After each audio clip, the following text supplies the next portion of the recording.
Mettez les masques. Mettez les masques. Mettez les masques. Il y a des partout. Voilà.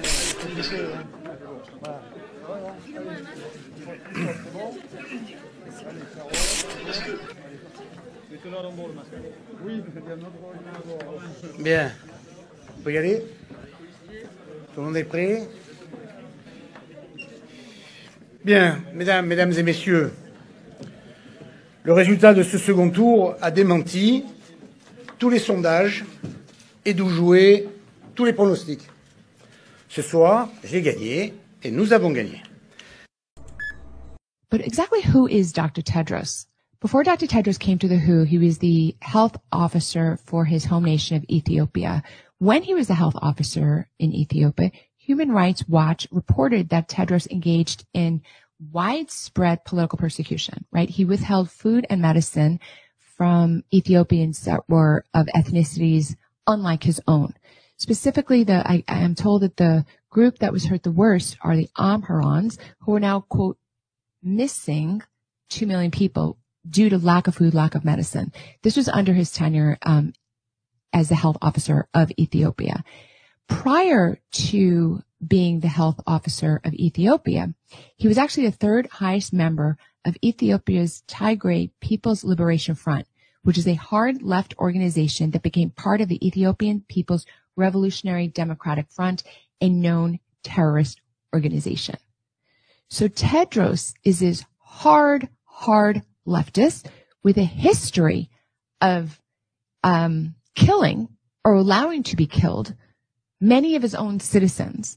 So in him, the Chinese Communist Party saw a tremendous ally. So when he ran for the position of head chief of the World Health Organization, he was running against 5 other people.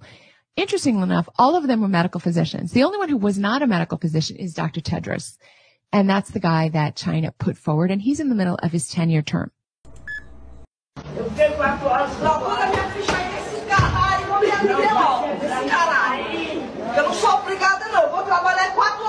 Cette maman est clairement en train de retourner l'hôpital parce qu'on refuse de prendre en charge son bébé reborn. Et après, ces pseudo-mamans de bébés en plastique sont en train de nous dire que c'est nous les fous et qu'on devrait faire comme si de rien n'était. Mais en fait, alors là, c'est pas en France, mais je pense que là, c'est dans le monde entier que les urgences sont déjà débordées. Qu'est-ce que vous allez emmener vos bébés en plastoc aux urgences? Qu'est-ce que vous voulez que les médecins fassent? Au pire des cas, s'il a perdu une touffe de cheveux, tu peux tout simplement le ramener à sa créatrice. Je pense qu'elle peut faire les réparations. Mais qu'est-ce que vous venez engorger les hôpitaux avec vos bébés en plastoc? Franchement. Et après, c'est nous qu'on traite de folles. Non mais franchement, le monde marche sur la tête, je vous le dis clairement. Écoutez cette dame et dites-moi si vous êtes d'accord. Donc ils feront tout ça, on donnera à la femme la liberté, machin, tout ça, pour pouvoir justement casser la famille. Et donc, on lui donnera l'illusion qu'elle sera libre, mais en fait, elle sera enchaînée. Et comme ça, elle sera plus dans son foyer. Nous pourrons en profiter pour conditionner les enfants. Parce qu'elle sera obligée de les mettre dans les crèches, elle sera obligée de les mettre à l'école. Et là, dès leur plus jeune âge, nous les conditionnerons avec toutes ces idées, les idées que nous véhiculons, que nous voulons. Et comme elle ne verra pas son enfant jusqu'au soir, puisqu'elle n'ira pas les récupérer à midi parce qu'elle peut pas, etc., elle travaillera, et bien à ce moment-là, comme ça, nous serons libres. Et nous pourrons faire ce que nous voudrons. Et la famille sera fragilisée. Parce que les enfants, en fait, ils se sentiront seuls. Et donc, quand ils vont grandir, et à ce moment-là, nous les récupérerons, nous leur vendrons de la drogue pour leur faire oublier que leur mère, elle n'est pas là, Et c'est comme ça. Tout est comme ça. C'est exactement ce qui se passe. Donc en fait, sous couvert d'une évolution, ce n'en est pas une, c'est vraiment quelque chose qui a cassé le noyau familial et qui amène en fait finalement à vivre des difficultés plus qu'autre chose. Beaucoup de souffrance parce que les enfants vivent une forme d'abandon et les parents culpabilisent. Donc ils travaillent, ils sont fatigués, ils culpabilisent. C'est très compliqué. C'est très compliqué de vivre ça. Alors, sujet délicat, vous allez me dire. Moi, je suis assez d'accord avec elle. Franchement, il y avait beaucoup moins de soucis dans les familles avant. J'ai pas souvenir qu'il y avait tous ces problèmes. J'ai pas souvenir que les enfants partaient autant en vrille, ou alors ça se disait pas. On le savait moins.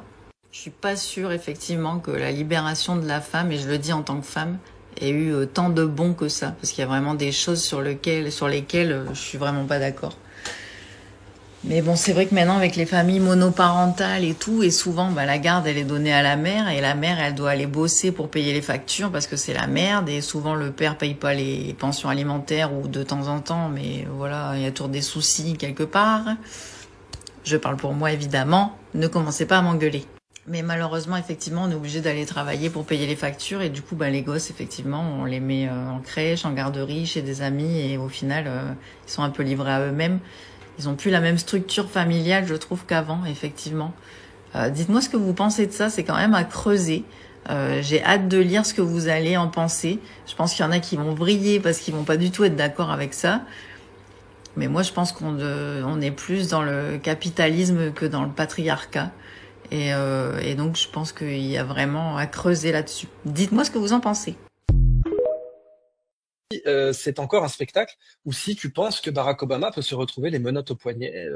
Non, Barack Obama va se retrouver les menottes au poignet. J'ai commencé ma chaîne Radio-Québec en faisant cette affirmation, et par la suite, les médias canadiens m'ont critiqué, notamment en 2000, en octobre 2000, Radio-Canada m'a interviewé et m'a dit je dis oui, des arrestations des hauts échelons de l'administration Obama, etc., parce qu'il y a effectivement eu un coup d'État contre le candidat Trump et par la suite le président Trump. Et là, à partir du moment où est-ce que un ancien président, Barack Obama, utilise les moyens de l'État, les services de renseignement, la CIA, le FBI, etc., tous les moyens de l'État. À des fins politiques. Et ça, on va être clair, pardon, je voulais pas te couper, mais c'est vraiment pour faire la vulgarisation, parce que toi, tu baignes dans ce dossier depuis longtemps.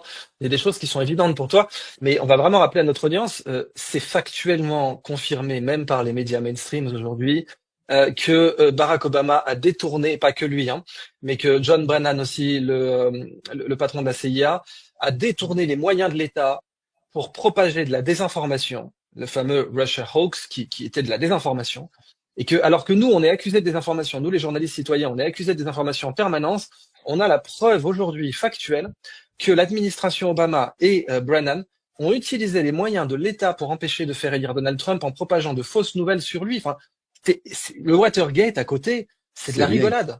C'est rien, mais c'est pas seulement le candidat Trump. Si ça n'avait été que le candidat Trump, ça aurait été beaucoup moins important. Mais là ici, c'est le président élu Trump, c'est-à-dire que par la suite, ils ont continué à utiliser ce dossier pour tenter de le destituer.